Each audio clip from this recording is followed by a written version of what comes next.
আজকে আমাদের রিসেপশনের মেনু তোমাদের সাথে শেয়ার করব। তো সবার প্রথমে ছিল চন্দ্রকলা, যেটা আমি স্কিপ করে গেছি। আর এখন দিয়ে দিয়েছে দেখো মাশরুম মশলা আর ভাটি নান। আর তারপর দিয়েছিল ফিশ কাটলেট। তো সবার প্রথমে ফিশ কাটলেটটা স্যালাডা সস দিয়ে আর কি ট্রাই করলাম। এখন দিয়ে চলে গেছে আর কি কমলা রাইস, তারপর দিয়েছে পনির ক্যাপসিকাম, আর এই যে পমফ্রেট সর্ষে। তো আকাশ তো আমাকে একটু পমফ্রেট মাছ খাইয়ে দিল, কিন্তু আমি এখনও পর্যন্ত নানেই আটকে ছিলাম।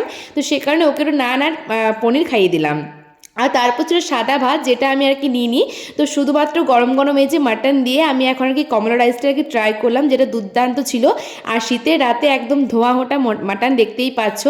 আর এখন দিয়ে গেছে এই যে 3D সন্দেশ, চাটনি, পাঁপড়। তো তারপর ছিল আর কি আইসক্রিম, কিন্তু আমি তো আইসক্রিমটা খাবো না গলা ব্যথার কারণে। আর ঠিক করেছিলাম যে খাওয়া দাওয়াটা এখানেই শেষ করব, কিন্তু আকাশের দাবি যে একটা রসগোল্লা খেতেই হবে। রসগোল্লাটা টেস্ট করলাম একটু, কিন্তু চাটনির পাঁপড় দিয়ে আজকে খাওয়া দাওয়া শেষ করেছি। কেমন লাগলো রিসেপশনের মেনুগুলো অবশ্যই কিন্তু কমেন্ট করে জানাবে।